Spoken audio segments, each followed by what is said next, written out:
You're listening to the Los Rotos Podcast with Vanessa Scaduto. Produced by Upside Down Creative Media. Welcome to Los Rotos Podcast again, guys. This is Vanessa Scaduto, and today my guest is CJ Couch. He's also a local Jacksonville comedian. What's up, CJ? Thank you for having me. This is sick. This setup is sick. Well, it's sick that you're here. I'm so happy to have you here, man. So basically, I just want kind of people to get to know you who probably haven't seen you perform or do anything. Just like everybody. No, that's not true. You're pretty fucking funny. If you haven't seen CJ, you should definitely go and take a look. He has a Thursday. He hosts a show basically at CBD Cafe in Mandarin. Awesome spot. Yeah. Give it up for Sienna.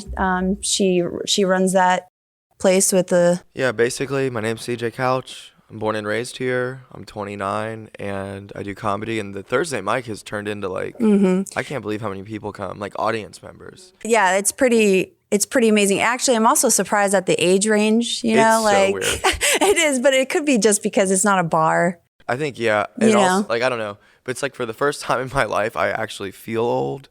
Yeah. Talking to them. I know. Like these kids are born after 9/11. Right. So doing a 9/11 reference, which, I mean, how often does that even happen? But to see them not even get it at all is so crazy to me.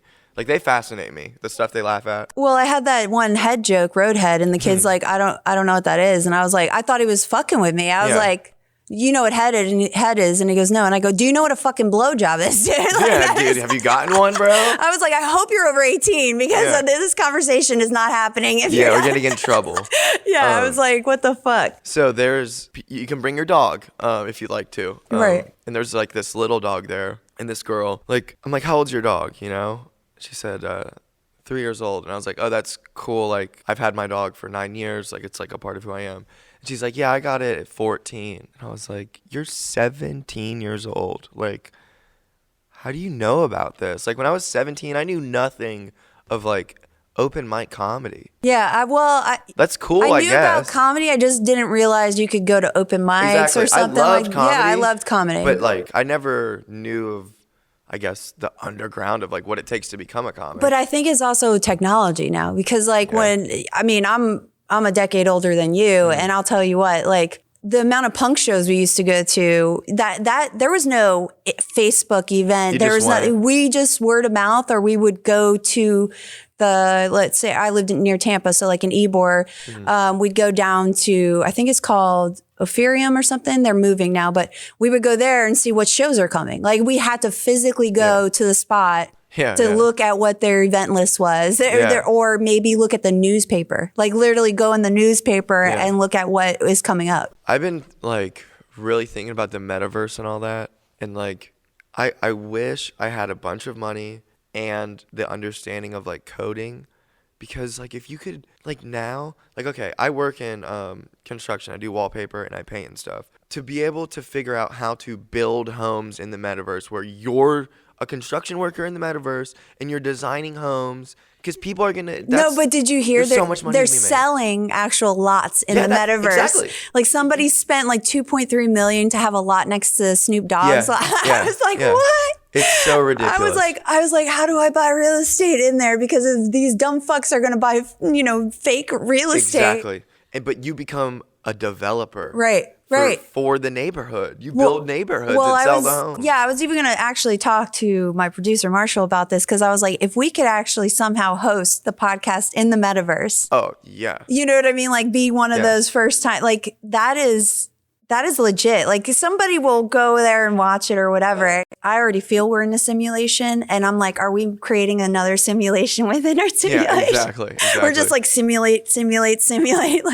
I love talking about all of this shit. Good, because we're going to get there. Because I was going to ask you too, but let's go back to because you're talking about you didn't know about open mics or whatever, but what made you get into comedy besides, trauma? So, I know. Way to express it.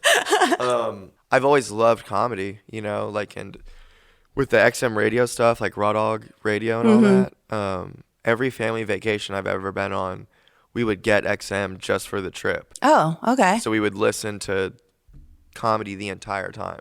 So as a family, we would always listen to comedy. My parents were cool, so I was not listening to like Laugh USA and like edited Right, stuff. right, So I got right. like at a young age able to see like or hear good comedy. And then I only watched Nickelodeon and Comedy Central and like ESPN as a kid. That's it. So like I saw all those specials coming up. So I'd always loved it. But then I never considered doing it. But I thought it would be cool, but I never understood the path.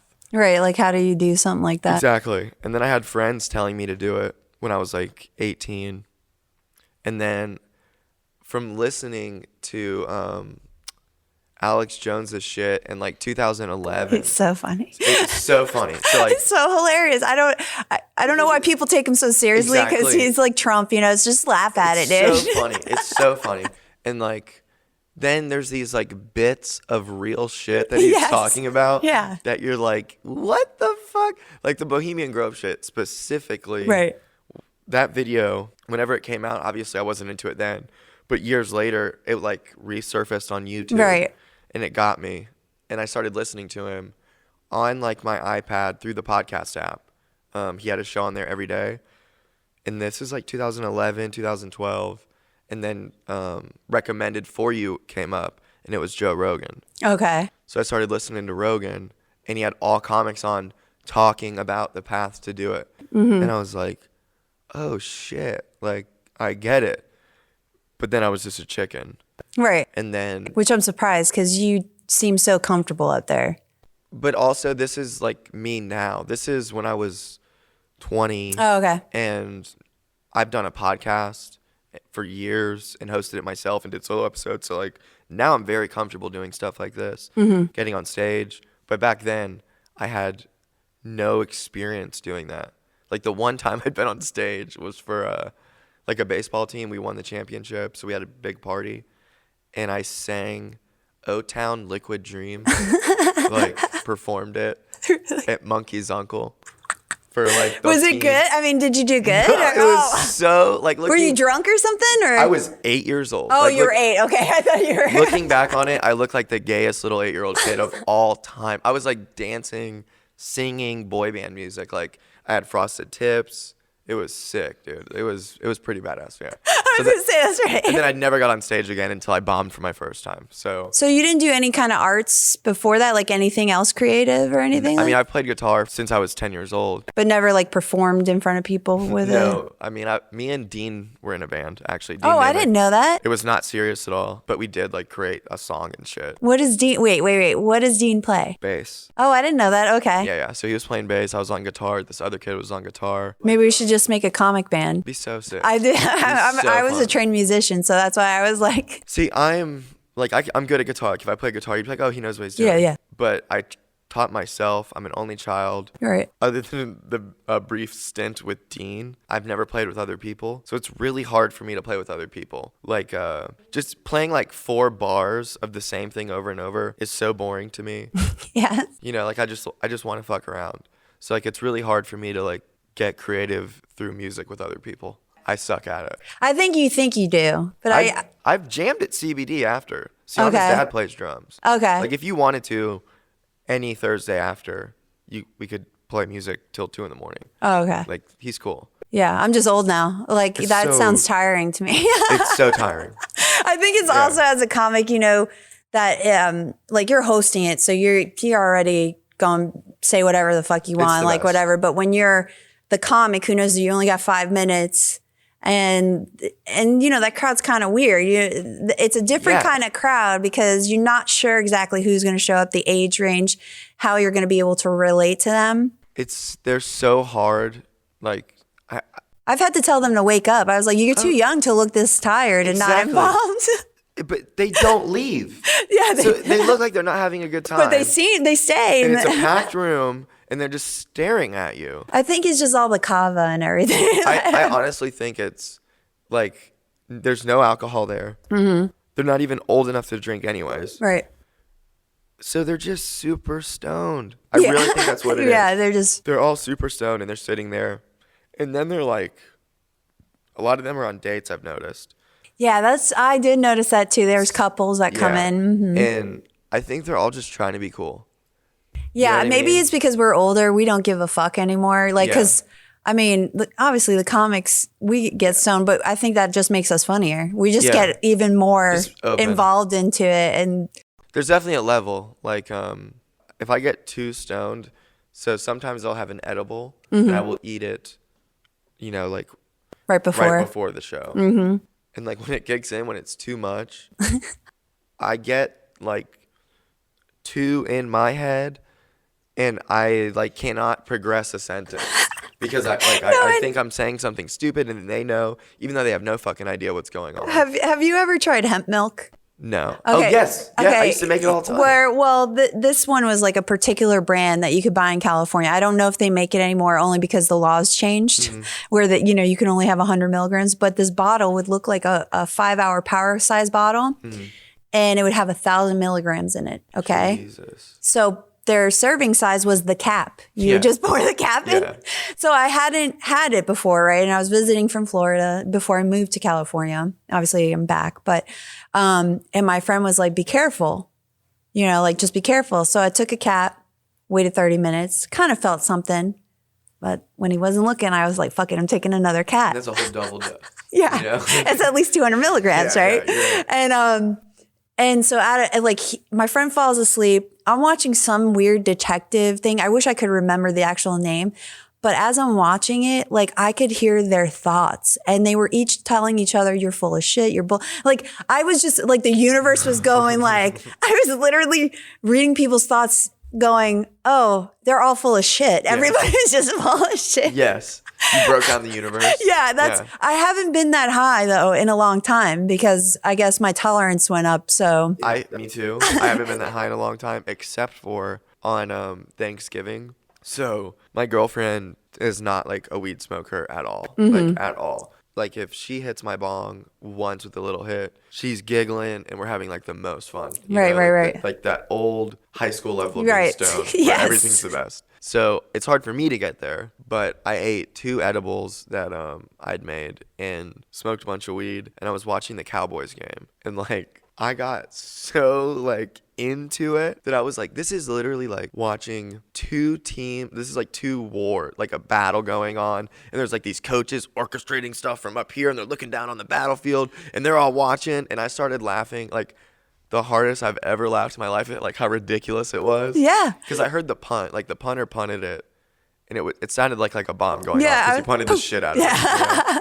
And it just got me thinking like, this is like a way for us to, I don't know, like alleviate the primal urges of mankind. Like it was so, dude, I cried laughing so fucking hard and it felt so good. You're right. Like, if you think weed's bad, like fuck you. Like that was the happiest I've like ever been. I was like, I have, that's the same concept basically. It's like you somehow reach into the universe that high and you go, oh, that's right. This is all bullshit. Yeah, like this is all fucking orchestrated. Which can be a problem. Yes, it can because you're like, why didn't I slip my wrist then? Yeah, it's like, don't take yourself too serious, right? But like somewhat serious, you know? Because when everything literally means nothing to you, then like, what's your motivation for doing anything? Yeah, that's, I've struggled with that my whole life, really. Yeah, it's really hard. It really is, especially when you have like trauma and PTSD. Like, I know like there's always a theme with comics having that, you know, there's one comic we know, Alex, I'm going to have him on because I want to really delve into it with him, but he always says he has nothing wrong with him. Mm-hmm. And I was like, We'll see about that. That was just like Chris D'Elia, nothing wrong, but now he's a sex addict. Exactly. I was like, I knew it. I knew it's that. Like, of course he's weird. I think like trauma makes you more self-aware. Mm-hmm. Yeah. Well, if you internalize stuff, I think, but some people. But I think like a person like that kid or Alex, whatever, I think like for him who has nothing wrong, he's still probably like the same level of self-aware we are to where it's like almost detrimental. Like I used to not be self-aware at all. Like I had a really awesome life. Like when I hear my friends talking about like milestones in their life, like when you lost your virginity, they're like talking about what they were thinking and all this stuff. And like I wasn't present for like anything in life. So you just disassociated from everything? Like I don't know if it like. Or did you have a lot of privileges and so you didn't have to really. Yeah, like I didn't have to like. Worry about literally anything. And then until I like really did. But like I was never self-aware and it freaked me out. Because I remember distinctly being in my dorm at UNF and my roommate was telling me about like the time he lost his virginity, and I had no like, I don't remember anything that I was thinking when I lost my virginity. And like I was fucked up and I was 14, but still. Right. But were you excited? Could you remember being excited? It was great and everything, but I mean like he was like explaining like he really remembered the moment. Like I could tell you the story and it'd be a great story, but I mean like he knew what he was thinking. He was like present and self-aware and for everything we ever talked about in life. And I never was, and it freaked me out. I'm trying to think, too, if I was that present when I lost my virginity. I don't know. I mean, I guess... But now I'm too present. Yeah. Like yes. I understand that. But you're also, I think comics, we tend to observe everything. Oh, yeah. Like to the minute detail, because sometimes that minute detail is the funny. Oh, yeah. You know, especially watching strangers, how they interact with themselves. Like... It's the best. Yeah, well, because I think as comics, we don't act anyway. We are who we are. We're pretty straightforward who we are, and that sometimes is not always a good thing because we don't. I think it would be our hard. Social ways are a little bit different, but that's why I love the comics because I don't have to worry. We're just like comedian. The relationship I have with the other comedians supersedes any relationship I've ever had with friends for life. You know what I mean? Like it's crazy. But I don't know, like I feel like it'd be hard to like be in a relationship with us because like we are so observant. So like if my girlfriend or something, I can see something I said bothers her. It might not even be that big of a deal. Like it might not be bothering her enough that it's worth mentioning and like bringing up and talking about. But like I noticed it, so now I got to be like, what is wrong? She's like, nothing. And I'm like, no, like and then I already know what I said that made her mad. So you're like a lawyer. You know the answer. Yeah, exactly. Exactly. It's like, I want to hear you get to the bottom of this. Right. But it's like, why am I doing that? You know? Well, my boyfriend's an artist. And I think too, I think as an artist in general, you should be observant of stuff. So it's like, he does the same thing. He'll notice, sometimes he just knows my energy. Yeah. But there's times I don't even know why I'm upset sometimes. So I just tell him, not sure, you're right, I am, but it's nothing to do with you. Yeah, it's really just, I'm probably internalizing something subconsciously. Like when I figure it out, I'll let you know kind of thing. But that's also years of therapy. Yeah, you know what I mean? Instead of just going, well, you said this, but it's like, nah, that really wasn't the issue. There's something else deeper than that. And it's probably not even that person. It's probably something that person said that triggered something else because there's so much fucking trauma, especially as a woman. It's a little different, you know, like growing up and. Yeah, it's got to be. Well, these kids nowadays, they got all these women have more help than we did as girls. Like. Also, though, I feel like being a girl, like girls my age, like with the internet and stuff, there's like older, inappropriate, creepy dudes. Yes. Flocking to them. Right. And that was like, I can't imagine what it's like now. Like it's got to be like to be a girl in high school and have an Instagram that isn't private is fucking crazy to me. Right. Like, that's because you'll still get messages regardless. Because I'll tell you what, I get messages from random people all the time. Yeah. And sometimes they're not even that creepy. It'll be like, I don't know who you are. I just want to tell you look good. And I'm like, what are you even talking about? If you look at most of my posts, it's not like I'm half naked in all of them. Yeah, I'm not even like, maybe you'll see my face every 10 pictures, you know? Clothes. I was like, yeah, I sell clothes or I put a beat up, you know, like that I was working on, you know, like something like that. But it's like, it's crazy to me to think that I'm, you know, part of me is like, good for you to try to shoot your shot, man. But like, if you want any relationship of substance, you got to know that person first. You don't just slide into their DMs unless they're on like some dating website. I get it, but there's a mutual motivation there. There's not like just because it's on Instagram doesn't mean this is a free service, dude. That you can just pop into my DMs. Exactly. And like what? I didn't need your compliment. I mean, like I didn't. It never works. I don't know though. I mean. I feel like there are some women that respond. There has to be because I feel like it's a numbers game. Yeah. You know, it has to be a numbers game. Yeah, I mean, don't get me wrong. In my life of having social media, I've obviously been super fucked up and sliding in DMs at 3 a.m. Right. Just every single, and they do respond. But like, this is what happens. I'm going to break it down. This is exactly every dude sliding in every DM when it's late at night. You are fucked up. You are throwing a Hail Mary out there, hoping that this girl is online and will respond in that moment. Right. because when she doesn't respond until she wakes up like a regular person at 8, 9 in the morning. Right. And then you wake up at noon and check it. You're done. Right. You're not going after that anymore. Yeah. So she did respond, but the moment's it's over. over. And you regret it and you hate that you did it and you don't respond. Like it never happens. That's what I mean. Like it never happens. Like they do respond. Right. But you're never going to message someone at 3 in the morning and respond to their story where they look like a little promiscuous, if you will, and be like, oh, whatever. She's not going to respond 10 minutes later. Like, you're going to whack off and go to sleep. Yeah, right. That's where this leads. That's usually. So, like, anytime you get a DM in the middle of the night, that's what's happening. It's funny because my friends will DM me and go, what are you doing? These are close friends of mine. Yeah. I'm like, I was sleeping, bro. You should know me by now. Yeah, I'm sleeping. And I don't think they're trying to be creeps. I think they just are probably out partying, probably want to hang out or whatever. They're not. Yeah. But I do think it's funny that they still think I'm going to be up just because they're doing rails of coke or something. Exactly. It's like, I was like, I don't even do coke with you, so why would you think I'd be? Exactly. Like, I'm not on coke. You think I want your coked out ass to come fucking bother me all night? No, we're not hanging out, dude. Like, it's so, and like, people on I was like, coke, to each his own, but I'm not in that realm. I'm just gonna pass the fuck out. I was like, I passed out at like midnight, man, and I'm old now. Like, I'm not old, but listen, I drank last night and I woke up vomiting this morning. Okay.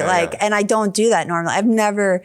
I just didn't eat enough. I'm old. Like, I can't hang anymore. It wasn't even that bad. I just all of a sudden got nauseous. I don't even feel like physically horrible. It's the drinking. Yeah. It's like, I cannot drink. Last night after golf, we went to Outback and I had Jameson and ginger ale and it was like really good.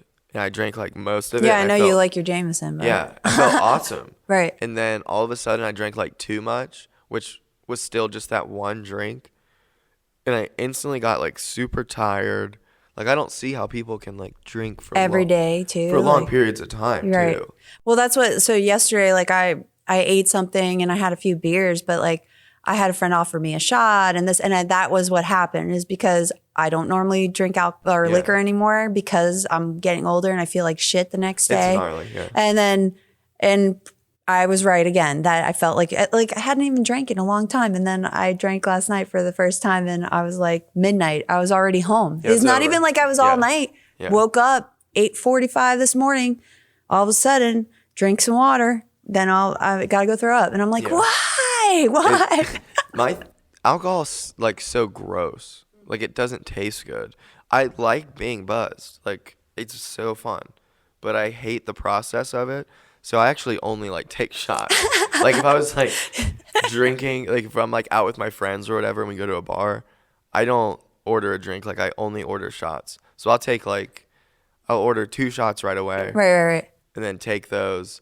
And then we'll see what happens after that. Right. Because if I get a drink in my hand, all that's going to happen is it's going to get watered down because ice is going to melt. Oh, so I don't enjoy the taste. I enjoy the taste of beer. Like specific beers, obviously not like Natty Light or something like that. Yeah. But like I'm not an IPA person either though. I'm not saying I have to have that kind of stuff. But I do generally enjoy the taste of beer. It's just... I hate it. See, I like it. But I totally get when people don't. Like, it's not... I did as a kid, which is weird. Like, when I was like 16, I loved beer. Like, it was something I looked forward to with my friends. I really liked a cold beer. And now, like, I have not drank a beer. I'm not bullshitting you. I haven't drank a full beer in probably like 5 or 6 years. Oh, wow. Yeah. Actually, when I think about it, I've only seen you with liquor, actually. Well, I only drink liquor. Like, I don't drink beer at all. See, I used to drink liquor and I stopped doing that because I was also I was going through depression. I was like, this is not good. This is just another downer that I'm not supposed to be. I noticed I can get like into drink. Like, I had to stop kind of. So I got like clean or whatever and started drinking. This is like last summer, and I was drinking like a lot, and I never thought I'd be able to do that because I've always hated it. Right. But then I just started like, I had all this money that I was normally spending on dumb shit. Right. So like I had all this money to where going out and spending $60 is a shitload of alcohol for one person. Yes, that's But like to me, I was spending triple that a Right. day, Mm-hmm. you know? So Yeah. it was like, okay, it felt like this is so cheap. You go out and get like It's chips true. and salsa, and I take my shots. Right. And then I realized, holy shit, like I'm doing this a lot. It affected my stand-up where I was like, because a couple of times I destroyed when I was like wasted. Right. Like had great sets. I've done that only a handful of times. Yes. Then there's other times it just you forget It's shit. so reckless. Yes, it's very reckless. So like you are not consistent, but you do have that capability to crush it, but you also could completely go down in flames. Like Usually by the time we hit Rain Dogs, if I've had too much beer, it's going to go down in flames. I know that now. Yeah, Like yeah. I know that now. Like I'm just like, because by the time I even get up there, I'm already been waiting for a couple hours at Rain Yeah, Dogs. So I've yeah. already had a few more drinks on top of the ones I had Yeah. at Shanty. So I've learned now, like, don't drink, Yeah. or slow down, like just have a couple at Shanty. If I'm going to Rain Dogs, then I may have one or two there. But in the past, I'd be like, ding, ding, ding, ding. But they're like high noons or something, you know, where they're these little drinks that. those are those blue and white cans. Yes, right? they're vodka. So they're vodka spritzers kind of, but See, they're I'd probably all. like that. Oh, you would. They're Yeah. all natural. The reason why I drink those is because they're healthier than the beer, you know. But I do like beer, but they're tasty. That's the dangerous thing with them. Yeah. They don't taste like alcohol. I had my first White Claw like Ugh, no, I wouldn't. a year ago. Or Yeah, that's like something. malt liquor. Though, It was to at me. Rain Dogs. Since Rain Dogs has started back up was the first Right. time I had one. And I got a mango one. I will say it was pretty That is actually their better flavor. Pretty good. Yeah, Like- that's their better flavor. Yeah. But White Claw, I've had I think I've had one or two in my life. I'm just not a fan. Once you have High Noon, because it's vodka, it's not malt liquor. How are they allowed to do that? I think it's just the percentage of Okay, it. I yeah. don't think they can get over a certain percentage of alcohol and then they can sell it like that, Yeah. like a cocktail drink So I or was like, something. this is And it's all natural. Like, so even the flavoring is all natural juices, like fruit juices. I mean, they really sold it to the white women. yeah, they got it. They got it. Yeah. Like the branding They're of the like, can. California, here we come. Like the way the can looks and everything Yeah. is so cool. Yeah, Like, but it's like the it is perfect. it is a perfect branding. Yeah. Whoever branded High Noon, you guys did great. If you ever watch this, you could sponsor us.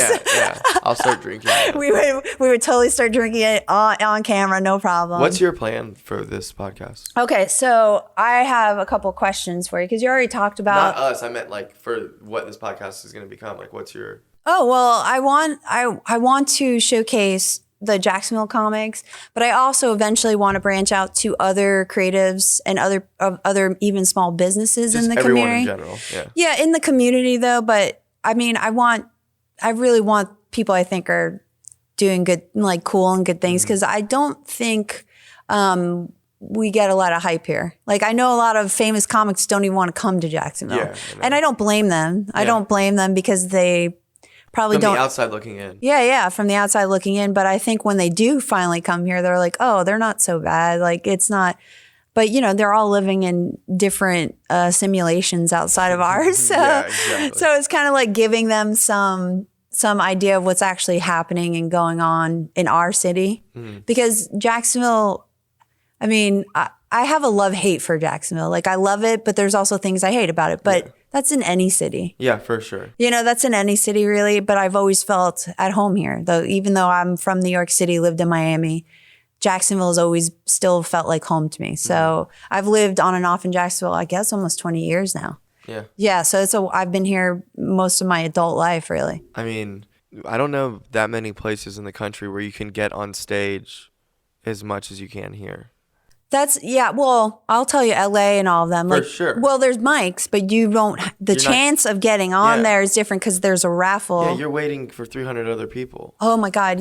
Have you ever been to an open mic in LA or any? Okay, so I have. I've never even been there. I'm going to tell you, it's insane. But the quality of comics Oh, for too sure. are Yeah. insane. But then random dude who's 65 deciding to go up, he gets the time because it was a raffle, Yeah, you know, and yeah. this guy who's been on Comedy Central, you're not going up, bro. They don't bump people just because you're there. It's literally a fishbowl and they just Yeah. pull it out. You're getting lucky. And I think that is the best way to do it when there's so many people like us. You who- have to. Yeah, like us 'Cause maybe. It'll get like corrupt. Right. There'll be like 15, 16 of us, you know, here. So yeah, that's going to take some time, you know, but that's not as bad as like, you know, you get 60 people showing up for a mic Yeah. and they only have 2 hours to Yeah, exactly. showcase these people. Sorry, there's only going to be 15 comics going on. I'm saying, like, we get on stage. You can get on stage every night. Yeah, Monday pretty through much. Thursday, for sure. For sure, like, yeah. There's no doubt about that. That doesn't mean we want more comics. No, I'm kidding. Yeah, no, I mean. No, I'm kidding. It is funny to see, like, the it's comers changed. and goers. Yeah. And you can instantly tell when someone's never coming back. Like, I always. Oh, really? I've never been surprised and been like, oh, this person's back. Like. Well, there's that one kid that comes to Voosbar that I'm always shocked that he always just comes to Voosbar. He always, he's done it pretty drunk before. God, what's his name? He was. You know who I'm talking about. He always has a notebook, but he only comes to Voosbar. Only Voosbar. Yeah, I think because he lives around there. But I don't know. There's moments where he's really good, and then there's moments he's so wasted. I'm just like, he's rambling, and it's incoherent. The one mic thing is weird to me because there's a couple people who only do CBD. Right. And, like, it's like, there's other mics. Like, Are you talking about, like, Thor used to come out to Rain. I'm not and talking about anyone that you would consider, like, a comic. Oh, that actually like, travels? I mean, like, literally this person comes to CBD. A couple people come every I week, think I know who you're talking about, yeah. And they only perform there. They have no interest in comedy. That's what's weird to me. Exactly. Yeah, that's like, weird. I'm not hating at all. Like, yeah. I enjoy what they do when they perform. It's totally free and open, and it's like, it's nice. But then you have actually working comics or people trying to work who come and they're like, I need time. But when he does good, right. Like, how do you experience doing well on stage and not want to keep doing that at other places? Like, I don't understand. Because the whole point too is, like, I feel like people don't understand the feeling I think you get when there's a laugh to something. Yeah. I mean, there is some weird validation going on there, and but the thing is, I just like making people laugh in general. You know what I mean? Yeah. I'm obviously more comfortable with the comics, and I say off the wall shit more with you guys than I actually do on stage. I've gotten better about saying that stuff on stage. Because usually when I am more myself on stage, that's the funny. That's actually the funny. That's like the goal. Yeah, because we are funny. Yeah, as ourselves. Well, I love when you just tear up hecklers. That is like, you're so confident in that, because that's one thing I don't want to hurt people's feelings, but then sometimes they need to be hurt. Like, they need to shut the fuck up. I used to be like, it was a problem where I'm being mean or whatever, but I'm not like sincere. No, at all. It's obviously we're joking. So obviously I'm joking, right? But I thought everybody knew I was joking. So, like, the early days of CBD, I thought it, like, if someone's talking, I would, like, yell shut up, and, like, I would, like, think that was funny, and it never was. And I bombed so fucking hard so many times where I was like, okay, I can't do this anymore. I'm laughing because I'm still remembering when you heard somebody say fuck you, and you're like, who fucking wants this? To me, that was the funniest moment for me to watch it. I thought that was hilarious because I go, that's the shit we would do to each other. And we're like, who the fuck is that? Just joking around like that. Exactly. I guess I understand. Kill you. Like, I guess I understand. You see somebody, they're yelling and they're like having a breakdown. Yeah. But like, I'm obviously joking. Like, I'm not literally having a fucking mental breakdown at Voosbar. Right. Like, it's okay. Like, we're at an open mic. I'm not, like, I'm doing this to be funny. Oh man, but that is so funny to me because that's the shit that we do amongst each other. But like, I just love that you presented it to those people because I think most of them understood you were joking though. Every person, like, if I had to do like the top 5 people that I have been the meanest to, they have all like came up to me after and were like, we did awesome. Like, they like we did awesome. Yeah, like they wanted that. Like, you know, they want the attention though. Those hecklers do want the attention. Like, you get when you're doing that to somebody, if they keep going, then you know. Like, there was this one time, this dude threw a bag at me, like his bag of clothes at Shantytown. And I didn't know that. Oh yeah, he threw his bag of clothes at me. I must have not been there, but okay. And I fucking put my cigarette out like on his clothes, and he loved it. He loved it. He like wanted to buy me a drink after. Like, it's weird that there's these people who come to these shows who want to be abused. They want, like, And you see them doing, like, this one dude at fucking Justice, of all places. He was sitting at the corner of the bar and was giving people shit all night, trying to provoke a response from somebody. And I had a shitty day, and I told him, I wish you'd die and all this stuff. And he came up to me after, like, loving it. Like, it's these people have this weird thing where, and they are correct, they are helping. Right. Like, it's bad to say, because, like, if there's audience members listening, they're going to now go to shows and heckle. Yeah, please don't. Don't do that. Don't do that. Don't at all. But you are helping me if you do it. Like, don't do it to anybody else, but I enjoy that. Like, there's always that one person, because that's not what they do, and it's what they think they can do. So, like, I've been in situations where I'm listening to a heckler heckle my friend on stage and they won't shut the fuck up. And I get to a point where I tell them, but most people start clapping when I do, because also I think being a woman, they don't expect me to just outburst like that. But I usually like, hey, how about you shut the fuck up? You know, like Will Blaylock was performing at Hyperion one time, fucking packed room. And this guy was speaking Spanish. Well, I speak Spanish, motherfucker. Yeah, so I just started yelling at him to shut the fuck up in Spanish. They don't understand you and they don't care to. Like, just shut up. Finally, he left. You know, I was like, how about you fucking leave? And then Will, he's like, yo, you ever see a white woman speak Spanish? I want to know what the fuck they were saying. But he played off of it because he's so good. Will's so good, you know. Off the cuff. Oh, yeah. But he even thanked me, though. Because, I mean, the guy kept talking and Will was like, what? I don't even understand what you're saying, bro. And he's like, what? You know, and I was just like, vete, bro. Like, which is just go. Nobody fucking wants you here. But I said it all in Spanish. And everybody's looking at me and him because he's yelling back at me in Spanish. And I was like, nobody speaks Spanish but me. So you can fucking leave, bro. Yeah, like, we don't care to hear you. I don't care to listen to you. Hasta luego, yeah. bitch. And then Chance was with me. And he was like, good job, babe. Like, and I was like... You got, like, so I guarantee you everyone in the crowd hated that person. You know what I mean? Yeah, like, they did. This is so obvious, but you just got to let them hang themselves first. Yeah, they did. They did for a while. And then when you shouldn't shut the fuck up. And someone's like, finally somebody said something. Right. That's like, you got to get it to where, because I used to always, as soon as somebody did something, I'd snap on them. Right. And then the crowd's like, what the fuck? Yeah. Why are you doing this? Like, because they don't know we're used to dealing with dumbasses who are going to continue, like, period. And also, we've been watching this person annoy our friends, too. And I learned that lesson one night. It wasn't me, luckily, but this other comic, I'm not going to say who isn't really, like, a part of our scene that much. Mm-hmm. But there was this guy there in the crowd who was, like, performing, but he wasn't a comic. You know, he was just fucked up. Yeah. He was, like... I will say he was one of the most annoying people I've ever been around in my life, you know? He was like a very like West Side white dude, trashy dude who ended up talking about how his mom would like, with his mom there. Okay. Like his mom, all of her boyfriends would like molest him and stuff. And his mom's sitting right next to him. Like sitting at the bar. Yeah. But... he was being super annoying, and he had all these chains, and he's coming up showing everyone his shit. Like, it was ridiculous. So this comic goes, I'm going to beat this dude's ass. You know, like, when it's my turn, I'm going to go up there and, like, I'm going to start shit with him. Okay. And I was like, I mean, okay. But like, why would you? Why, dude? Yeah. You know, like. Well, you don't have material of your own to just. Like, just go up there and do your 5 minutes, you know? That's kind of weird. Like, exactly. With that mindset with of that just. mindset. Yeah. So. This dude was not,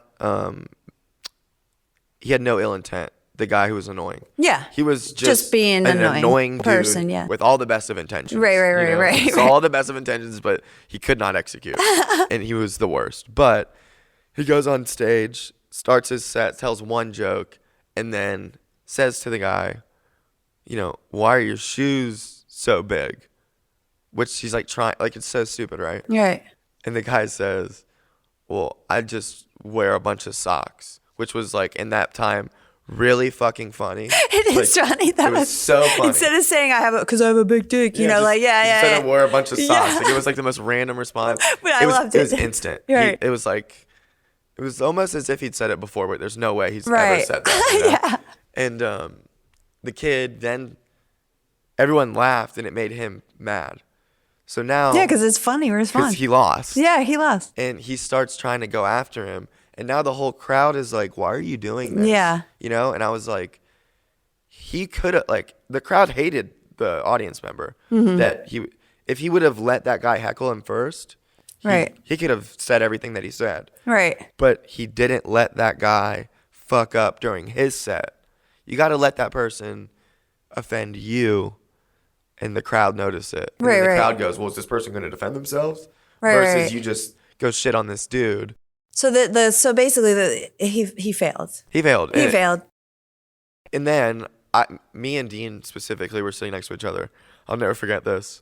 Me and him were like gut laughing like very hard. And I didn't mean to say it loud, but like I was trying to say it to Dean. I was like, I cannot believe he just like lost. And then the comic's on stage and he goes, wait, you think I lost? Like, as insecure comics as we are. Oh my God. You cannot let the insecurity show like that. No. You've got to fake it. And he was like, you think I lost? Like, what? And like, unless you're making fun of yourself, like you can't get away like with get defensive like that. He was so serious. And he was like, he asked the crowd, he's like, you guys think I lost? And the whole crowd's like, yeah, dude. He could have just said, yeah, I lost. All right, dude, I'll suck your dick later. Make it funny or something. Literally anything like, else. I was like, you're right, CJ, I did lose. I guess I'll suck your dick behind the store Just later, bro. Like, anything else. something like, something. Like you're going to have to, it was so funny because he was so genuine. Like, you think, like, what? He actually thought he had won. That's what I love about comics, like the delusional. Like, I love some a of them comic have who big sucks. egos. I love a comic who sucks. Like, and thinks they like are crushing. That is like. I never think that ever. Ever. It's so rare that I think. I'll go, yeah, I think it was all right. Unless the comics come up to me and go, hey, I like that. Did you add this? Then I go, oh, I guess I did all right because they noticed. Yeah, it's also so hard to like take a compliment because you're never gonna. I mean, maybe once you'll have a perfect set, but even like the best set I've had, there's been stuff that I've been like, shit, I wish I could go back and change this one. Every time I listen to something, I go, fuck, I missed this part. Or why didn't I no matter how add good. that? Or why did I put that first? Like I should have done this part first, whatever. I just go back and. I wonder what it's like to film like an hour and you do 2-3 shows, maybe 4, whatever. Mm-hmm. And then you got to go back and like, there's no way that you think it's perfect ever. Who was like, it? How lucky. I think it was like Chris D'Elia. I think he filmed three of his shows and then they edited them together or something like that. To pick all the best parts. Which I think was smart because like, let's say he did the same joke. It's not going to hit as hard. Yeah. You know, but like Shane Gillis, did you see his new? I'm not like some hater of specials. Like that's not what I'm saying. Mm-hmm. I just never watch them. Okay. Shane Gillis, it's on his YouTube. He's fucking hilarious. He's hilarious. Yeah. His special was filmed by Homeless Pimp Mike or whatever. Yes, okay, yes. that's what Chris. Anyway, fucking amazing. But also, I think Homeless Pimp, the way he films and edits stuff is also amazing. Like, yes. But definitely, I would suggest watching that special because it's on his YouTube. He's had it out now for a while, but it is. Like I'm never against watching it. It's just. I really like, and I'm not like trying to be pretentious in any way. Mm-hmm. I really try to not listen to other comics in any way, like be influenced. Like I want everything that I do to be original to me, to where like I know if I watch like Shane will like just listening to him on podcast, his vernacular and stuff will get into me. Or, like if he says dork or something, you know what I mean? Like he's so funny. I think he's from the South too, so I think he's from Pennsylvania. But he has. Is he? I'm not positive. Okay. I don't know. Maybe you're right. But he's so fucking funny, and they're also funny that it wouldn't be like I'm stealing from them. Obviously, it's like they're so funny that they're influencing you in a way that like when someone's funny and you are like you think funny, the way they look at the world in their own way. Like opens up a different way for you to look at the world. Mm-hmm. And I don't want to start looking at the world through that lens of I get it. You know what I mean? I get it, but I like there's he's fucking hilarious. There's certain comics that I listen to every week, like Sal Volcano and Chris DiStefano. But I listen to them because they're New Yorkers and what they talk about, I relate to. Now, podcasts, I listen to. Yeah, their podcasts, their Hey Babe podcast. Yeah, I listen to that. Oh God, I love them so much though because they're just so fucking funny. So funny, and it just reminds me of us comics, like when they're just bantering and saying off the wall shit. Nothing they're saying is truly serious. Yeah. And I just like what did DiStefano? He says stuff like he says ridiculous. Yeah, like the Chinese delivery guy. He goes, were you part of the communist country? Are you taking our jobs? Like he was joking with the guy. He's a citizen and everything. But here's the other thing too. He might not have said any of that. You know what I mean? Like that. He's fun. Like he's funny as fuck. Yeah. So whether he really said that or not, it's fucking hilarious, and he's a genius for coming up with it. Yeah. If it happened, he's a genius for coming up with it in that moment. And if it didn't happen, he's a genius for coming up with it to tell on this podcast. Right. Like, that's comedy. Yeah. And I get influenced by people. You know what I mean? Like, and he does. Yeah, I totally get it. I listen to all their podcasts. Yeah. And I feel like that alone, like, I listen to so many fucking podcasts. Well, so Jamar and I, like, I just had him on, and he's one of my best friends. Right. Yeah. So Jamar and I it's funny because we'll find little clips of other more famous comedians. Like we'll talk about something and then we see like a similar premise. Mm-hmm. But I was like, sometimes it's just in the ether, whatever that is, whatever the universe, I don't know, which actually it rolls me into this question that I'm always going to ask the comics when they come up. But I feel like there is some kind of universal knowledge that we all have. This is my personal belief. Okay, guys, you don't have to believe anything that I believe. But my question to you is, have you ever experienced anything paranormal? So much stuff. Oh, yeah? Yay! Right, so this is my favorite part. This is like getting super. So I grew up like in a haunted house off Scott Mill, and it was like my mom's dream house and everything, and redid it and all this stuff, and like, so many different stories. Like all my best friends growing up all have their own stories of weird shit that's happened to them. We had this guest bedroom that was like the creepiest room where all my friends would sleep. Like I'm talking when we're like 17 and 18. My friends, like men, would go to that guest room to sleep in there, and every single person that's ever slept at my house has came to me and been like, "Can I sleep in your bed with you? That room's creepy as fuck." And that door, we had like that tall or long carpet, where you could see the door would be all the way open, like the AC could not open it. You know what I mean? And my mom always was like, I don't know why everyone's scared. Like I feel like it's a good spirit. And my mom died in that house.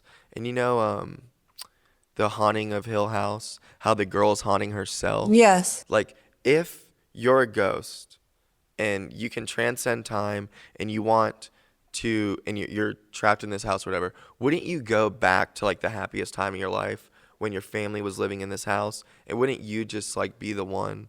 Yeah. I just thought of this like literally a week ago. Right. I've always thought it was some creepy spirit. Right. And I also have a succubus story for you. Okay. But I just had this weird feeling the other day that like ghost thing in my house. Right.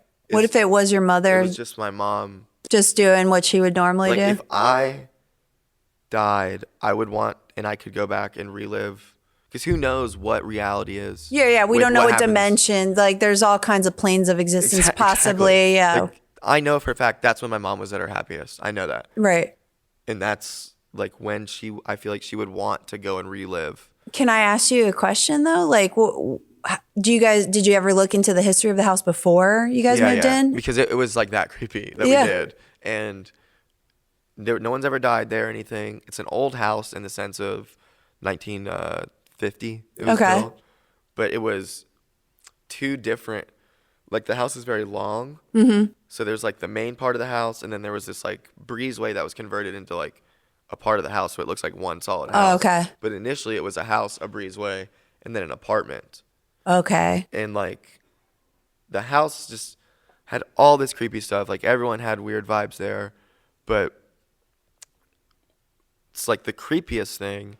When I was a kid, there was like I was fascinated with The Exorcist. My parents would never let me watch it. Right. So I walked, because I lived by Barnes and Noble. I walked to the bookstore and bought The Exorcist. Oh God. So I was reading it, and I'm like, and I'm not even like into like religion like this. And I was reading it and I got super creeped out. So I'm like laying in my room. It's intense. It's super intense. Especially I was in 6th grade. Especially if you're reading it, because now your brain is just going on to kinds of stuff. Yeah. All the creepy shit. And I was in 6th grade. Yeah, I don't. You shouldn't have. So dumb. So I can't believe they sold me that book. I can't either. So I'm like, I get creeped out and I grab this cross that I had and I was like holding it above me. I swear to God, the like nail that was in Jesus's foot fell out and landed right here on my neck. It didn't stab me or anything. Right, but it just... But the cross, his hands are like this. So he like went like this and like faced me, right? And I was like, what the fuck? And you're in 6th grade? 6th grade. And I was also living in like on an air mattress. The story I tell about whacking off next to my grandma is true. Because at that time, we lived on 2 acres. So like they're building a house in the backyard. Right. So our house is like, it was weird. I was sleeping just like basically on the floor. Right. Or I was sleeping in the living room. So I freaked out and like I ran out and everybody woke up and stuff. And then the next day, they all went to Costco and I woke up at like 11 or something to my dogs barking, like going crazy. And what sounded like pots and pans hitting, you know, like it was like, like chaos. Right. I'm freaking out. I'm like, what the fuck? And I didn't know everyone was gone at this point. And like I wake up and I'm like looking everywhere and there's this like chaos noises going on. And my dog is barking at what would become my bedroom eventually. The door was closed because that's where my grandpa slept. And the noise was coming from in that room. But on the other side of that far wall is the kitchen. So I thought they were in the kitchen like fucking around or something. Right. But the dog's barking at the door. So I opened the door. And as soon as I opened the door, it all just stopped. And then like later on in my room, like when all those people, like all my like friends would come sleep with me in bed, like not like I grew up in a different time where like dudes didn't like sleep together like that. Like you did, but right. Not if it's already established that you're sleeping. You're sleeping in another room or something. I slept with all my friends. Right. But it's like not when it's established that you're sleeping in the other room. Right. And we would be like freaked out next to each other, looking in like the corner, like what the fuck is that? Like it always felt terrible, which makes me think it's not my mom because sometimes it felt terrible. Right. And this one time I tripped, the one time I've ever tripped, like hard, and there was like these like in my house these like demon ghost things flying around, and it was just weird. Right. No, I know. So my house was like super creepy, to where like there's I had an As I Lay Dying CD, whatever. And me, my dad, and my friend went to go hit balls at the golf range. We come back, and it's just playing full volume in my room, which, like, they're a Christian band. Or what, but that dude ended up killing his... Yes, yeah. I'm not saying, like, it's... I think it was just... That was the creepiest music I had available. Right. And it was playing at full volume, like, when we came home. It also... It was on the first song. So there was enough weird shit for your... parents to go, okay, something is here for sure. Like, oh yeah, it wasn't like, oh, this kid's making up stories. They experienced their own stuff. The door that would open like that, even if our dogs opened it, it was all the way open. You know what I mean? No dog's gonna all the way open. You could see the carpet dragged. Like, right. It would, like, to open it all the way took actual force, effort. Yeah, and it was like that all the time, probably 4 or 5 times a week, like no bullshit. So your dad doesn't live there anymore though? No. So my grandpa's a piece of shit. Like the house was supposed to be basically, obviously the grandparents were supposed to die first, and then that house in the back becomes my mom's and my dad's. Mm-hmm. In terms of like when they sell the property, they get the money for it. Right. After my mom died, my grandpa, like at the funeral, is like, I want my money. My dad doesn't have $200,000 to just give him. Yeah, right. So he had to sell the house to give him his money. So, like, now the house is just gone. Oh, and it would, like, my dream, if I ever make it in comedy, I'm buying that house. Right. Because it's a sick house. Mm-hmm. It's creepy, but... You love the house still. I love that. Like, it's exactly But you could what always my mom wanted. probably get it cleaned out. you know, like clear out. Yeah. I'd help you with that. Let me know. Because I was like, you don't want to like have to deal with that really. But tell me about the succubus thing. Because like I've had a personal similar experience. I think some people call it succubus, but I've been held down before and stuff. That is fucking terrifying to me. Mm-hmm. I've never had anything like that. Oh, okay. I had like a physical. So I used to date this girl, and she didn't smoke. And across the street from her was this kid that I grew up with, and we would smoke weed together our entire lives. So I would hang out at her house, and then I would leave, and me and him would smoke, and then I'd go home. And it was right on Hartley. She lived in Anchorage, and I lived right there on Claire Lane and Scott Mill. So this is super close. Mm-hmm. So I leave her house, smoke, and I say smoke because I'm like being honest and saying maybe this was some weird reaction thing. Right. But everything I'm about to tell you is 1,000% fucking true. So I leave. I turn onto Hartley, and I get to the red light to turn left onto San Jose, and a car pulls up behind me. And it was a white FJ Cruiser. You know what I'm talking about? Yeah. Not like a very common car. Right. No. Exactly. And this is like 2010. I was going to say, it's like also in that time period. It just came out. Yeah. This is in 2010. So I'm like not thinking anything of this car behind me, you know? So I take a left, and I'm a very slow driver, and I'm in the far right lane, and there's no one on the road. It's like 2:30 in the morning. Right. And this car will not like get from behind me. And I'm like, that's so weird. So then I speed up a little bit, and I'm like, I'm going to turn onto Claire Lane. And if they turn onto Claire Lane, I'm turning my lights off and I'm going as fast as I can. Right. So I turn onto Claire Lane, and I look, and they're fucking turning onto Claire Lane. And Claire Lane's probably a little under a mile long. So I punch it, turn my lights off. And my house, like, you turn onto Scott Mill, and there's a house on the corner, and then my house. And it's dark as fuck. Right. Like, it is so creepy. So I'm hauling ass. I pull into my driveway, and I park, and the fucking motion light turns on. Fuck. Motherfucker. And I see the car get to the stop sign, and I'm just sitting there in my I was actually in my mom's car, and I was sitting there, and like I see it come in through the rear view, and it turns, and it fucking turns into my driveway. Okay. And I'm like, what the fuck is about to happen right now? I'm the most afraid I've ever been in my life. Like, I've not seen what this person looks like yet. Right, you don't even know. Yeah. I'm assuming all the worst things. You know? Oh my God, I'm terrified. I'm a woman, so I know this is. I'm like, and also I'm always making up scary stories in my head. Me right now is the biggest I've ever been in my life. Like, this is like me, the biggest by 15 pounds. Right. Like, I'm massive compared to who I was then. Right. So I had no chance. I'm so fucking scared. And like, I'm looking, and I like see her. I turn around, and it's like a hot girl. And I'm like, oh, thank God, you know, like, fuck yeah. And she's like, I'm still scared though, because she's just like looking at me. Just not like, she's not stopping looking at me, you know? So now I'm confident, you know? But I'm scared. But I don't have that like bad feeling that I eventually get. So I step out of the car, and I'm like, yeah. Hey. Like, what are you doing? The fuck you doing? Yeah. And she gets out of the car without stopping looking at me. So she's like, gets out of, you know? Oh, no. Yeah. And then I see her, and she is like so hot in that, like, kind of that way that girl we were talking about before this is hot. Yeah. In that, like, evil goth way. Right, you know what I mean? And like super eyelinered out and shit.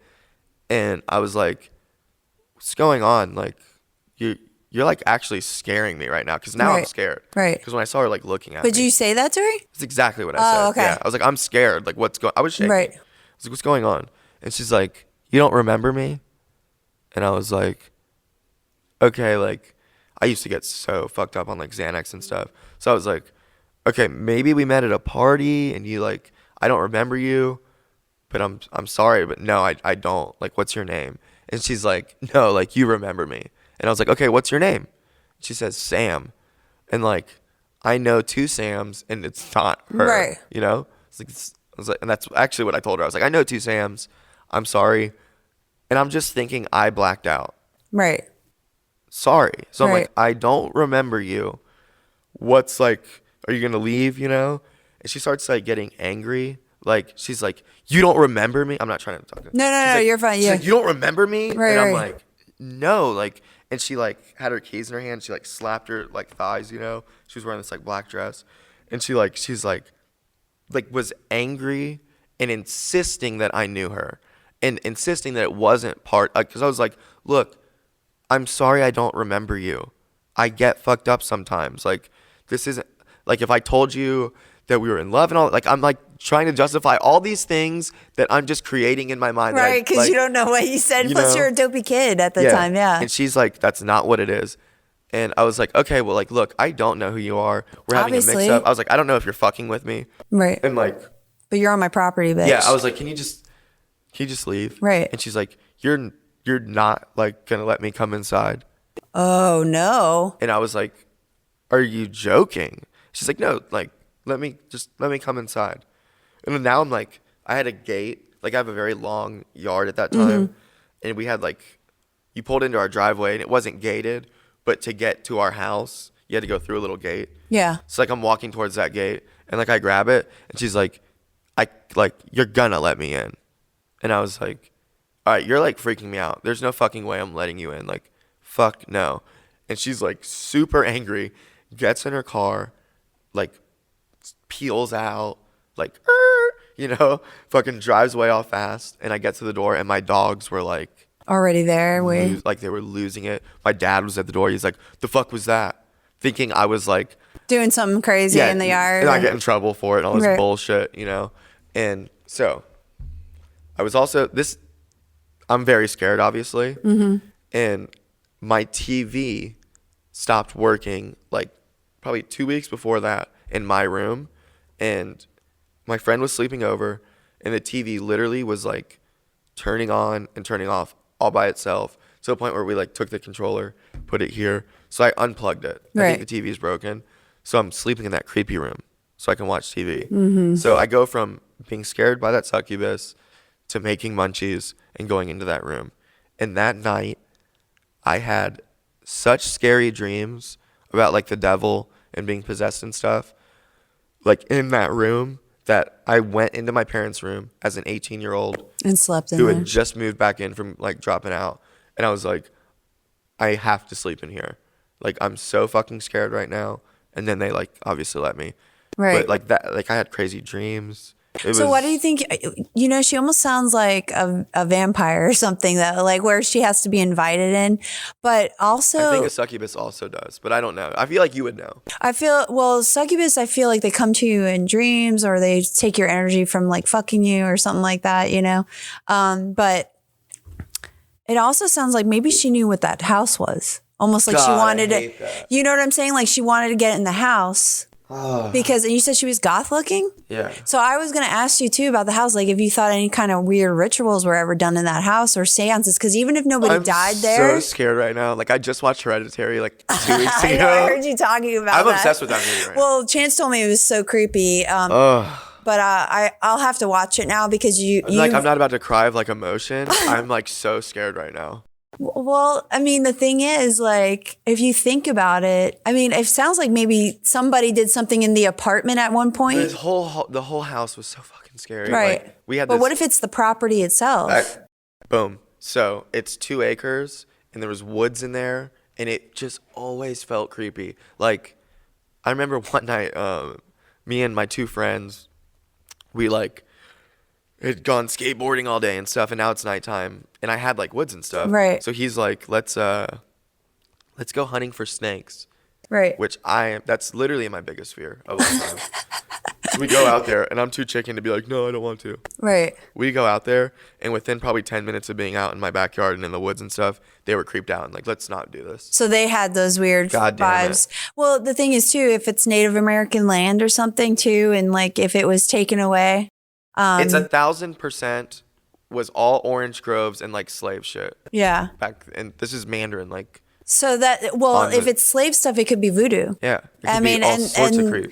The voodoo could, be protecting the land or whatever. The thing is, you probably need an offering or something so that it doesn't fuck with you. But it's something in particular in that room, though. If it's just like that room is so fucking scary. Like it's hard to.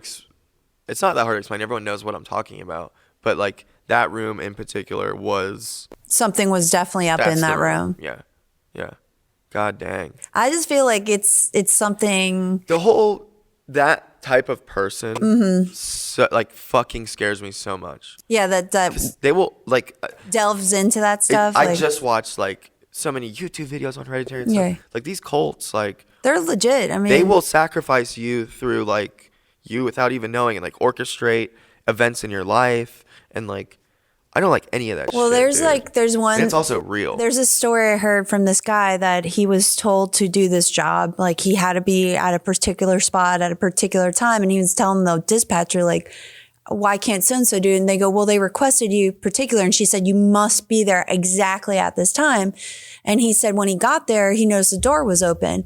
And then he noticed they were doing something in the house, like a ritual. And out of nowhere, the lady turned to him and goes, you go into him now, like follow. And he goes, fuck this shit. And he left. He called dispatch and he said, hey, they just did some weird shit. I didn't even step in the house. Well, after that, his house started having weird stuff and he had filmed, like you could see a being come out of the side. Like it's all like like shadow thing. Yeah. So it turns out like they were doing some kind of what is it called? Like The Exorcist, but they're excising the spirit from the house, but to make them attached to somebody else. Yes. And that was so fucked up. So that's what it turned out, that the lady only called some random guy to show up. So I was like, that is so fucked though. Like, could you imagine? This is like you just doing your job and somebody walks in. It's like exactly Hereditary, basically. Oh, really? Except like, okay, so I'm not spoiling anything necessarily. It's years old. People should have watched it already. Yeah, exactly. I'm like way late to this party. Yeah.